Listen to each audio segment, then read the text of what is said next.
안녕하세요 여러분.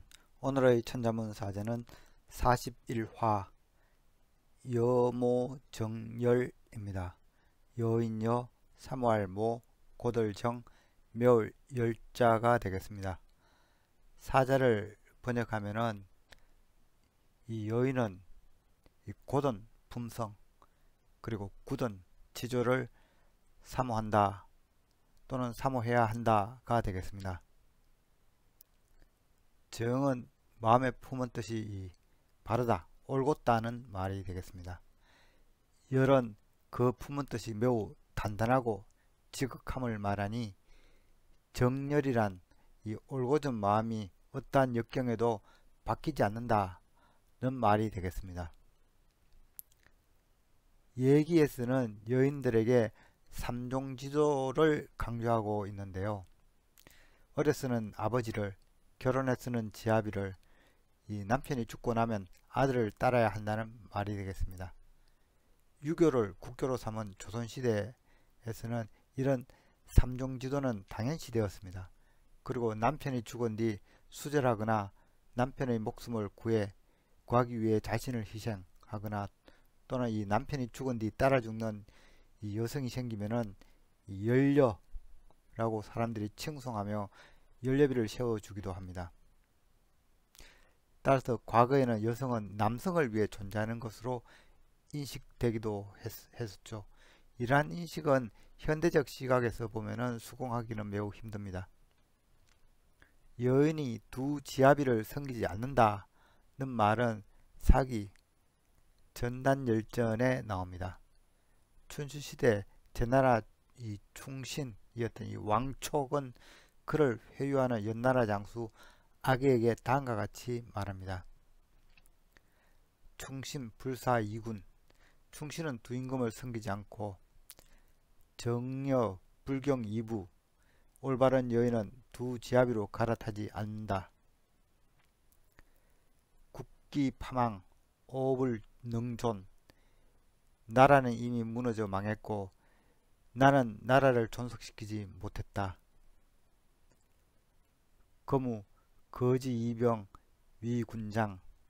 이제 다시 병기로 급박받아 당신의 장수가 되는 것은 시조 근리 폭야. 이것은 거랑의 폭정을 돕는 꼴이니 여기 생이 무의 거울 여팽. 살아서 의롭지 못할 바에는 차라리 삶아 죽는 것만 못하다. 이렇게 말한 왕촉은 나무에 목을 메고 스스로 지어 죽었으니 이후로 왕촉은 충신을 가리키는 인물이 됩니다.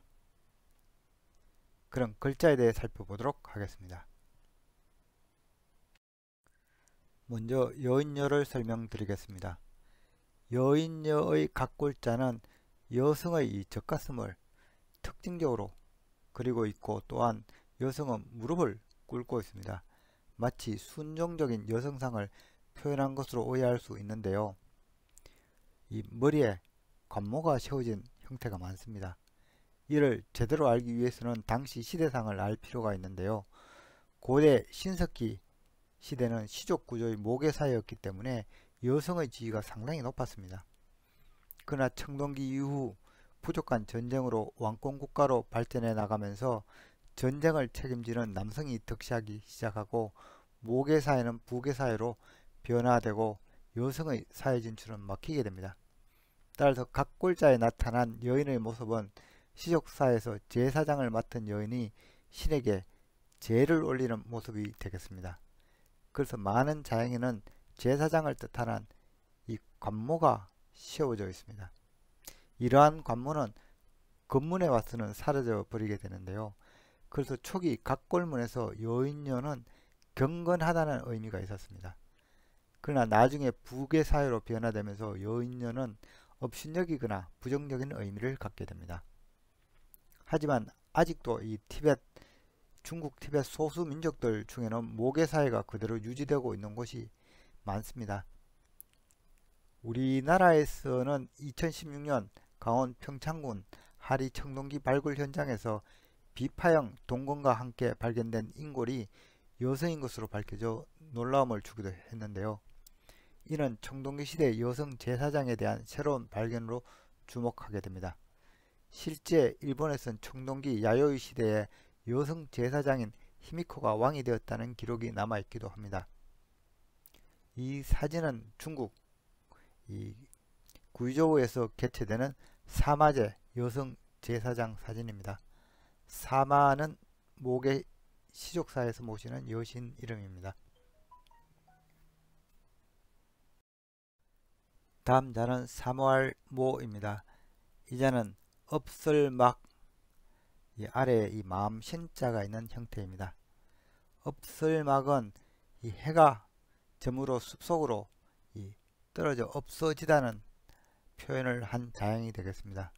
각골자가 생긴 황하중상류는 바닷가에서 먼 내륙이기 때문에 해가 이런 수평선이 아닌 숲으로 떨어지는 모습을 표현하고 있습니다.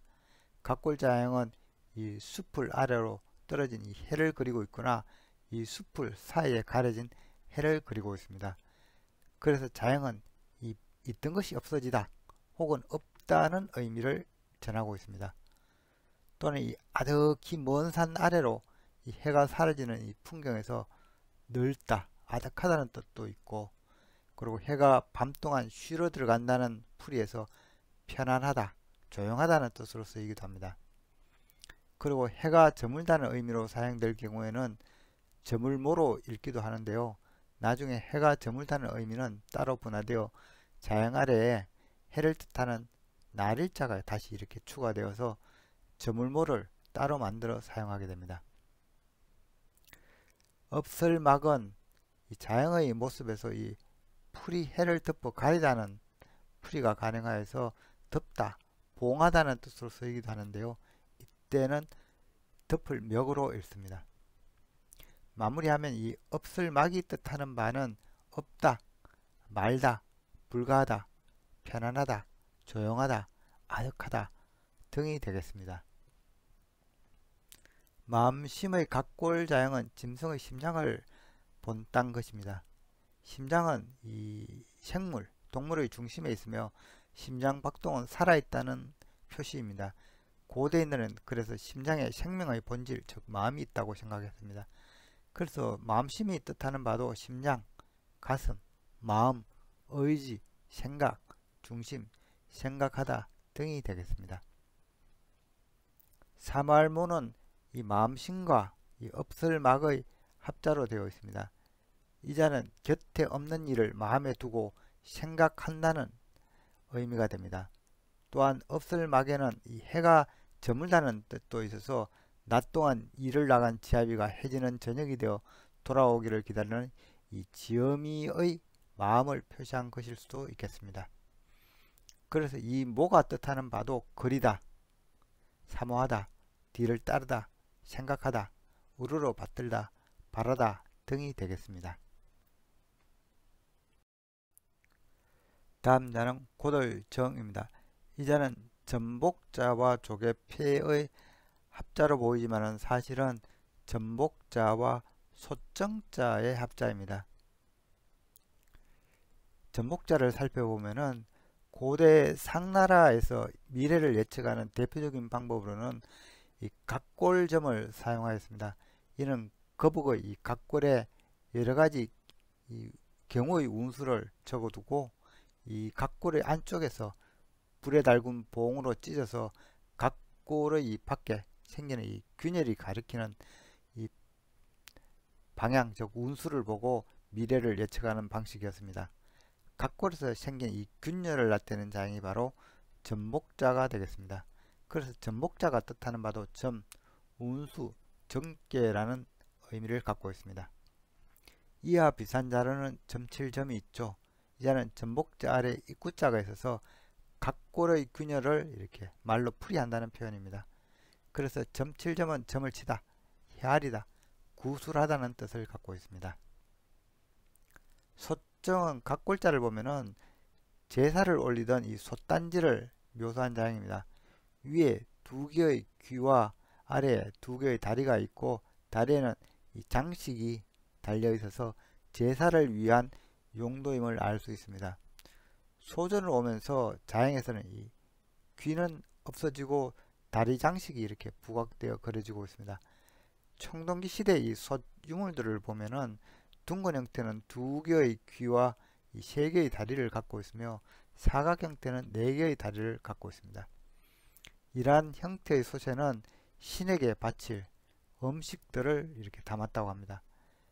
그러나 오늘날의 경우에는 제를 올리는 이 향로가 주로 이 형태를 갖고 있죠. 그래서 솥정은 제사와 관련되어 있어서 제사, 정계, 귀신 등을 의미하고 있으며 이 자행의 형태 때문에 의자, 말뚝, 대체하다는 뜻도 있습니다. 고돌정은 제를 올리는 이 솥과 점을 치다는 전복자의 합자죠. 그런데 초기 각골자를 보면은 전복자는 없습니다. 왜냐하면 제사를 뜻하던 이 솥정자가 점을 보다는 의미도 같이 있었기 때문입니다. 이후 제사에서 점을 본다는 뜻을 분명하게 나타내기 위해서 이 솥정자 위에는 이 전복자가 추가됩니다. 사람들은 이 제사를 통해서 하늘에 기륭을 물었기 때문에 이 고들정언의 초기 의미는 점을 보다 였다고 합니다. 이후 하늘이 옳고 바른 길을 알려준다 하여 이후 자영은 곧다, 바르다는 뜻으로 사용하기 시작합니다. 오늘날 이 고들정이 뜻하는 바도 곧다, 지조가 곧다, 마음이 곧다, 충정하다, 정절, 정조, 성심 등이 되겠습니다. 오늘의 마지막 자는 매울열이 되겠습니다. 이 자는 버릴열 아래에 연화발이 있는 구조입니다. 연화발은 이 불화자가 받침으로 올 때 사용되는 형태죠. 불화는 물론 불을 그린 상형문자입니다. 자행의 받침으로 사용되는 이 불화자는 예서에 이르러서 적기 편하도록 연화발 형태를 띠게 됩니다. 그렇다고 현재 서체에서 보이는 이 연화발이 모두 불화자에서 기원한 것은 아닙니다. 버릴열은 사냥한 짐승의 살을 점이고 뼈를 분리하는 이 해체 작업을 그린 자입니다. 각골자를 보면은 이 고기육자, 그리고 고기육자 위에는 이 가지지자가 이렇게 있고, 그리고 이 주변으로 이 물숫자가 있습니다.